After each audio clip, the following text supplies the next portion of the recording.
उफ यार, ये भार्गव ने बड़े दिन से कॉल नहीं की, चल मैं ही करता हूँ। जिसको फिर फोन मिला हो यही कॉलर ट्यून सुनने को मिलती है।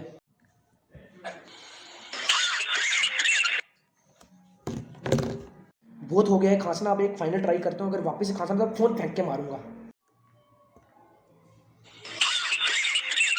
हट, दूसरे फोन से ट्राई करता हूँ यार।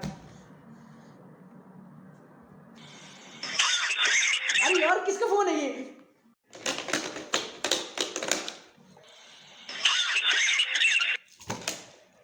हे भगवान, अब मैं क्या करूं, कॉल कैसे मिलाऊं? थैंक्स गॉड का कॉल सामने से आया, मेरे कुएं पर खांसने की क्यों नहीं सुन सकता। अरे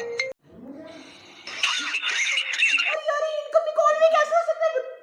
हेलो हेलो भाई, सुन सुन सुन यार। भार्गव, अरे फोन क्यों काट रहा है यार? अरे यार मैं नहीं काट रहा था, बार बार खांसने का कॉलर ट्यून आ रहा है। भाई वो कॉलर ट्यून नहीं, मैं ही खांस रहा था, बहुत गंदी खांसी लगी है। भाई ये देख यार। हाँ तो हेलो तो बोल, हेलो बोलने से पहले ही काट रहा है। उफ यार, बड़े दिन से भार्गव ने कॉल नहीं की, आज मैं ही कर देता हूँ। भूल गया बता। क्या?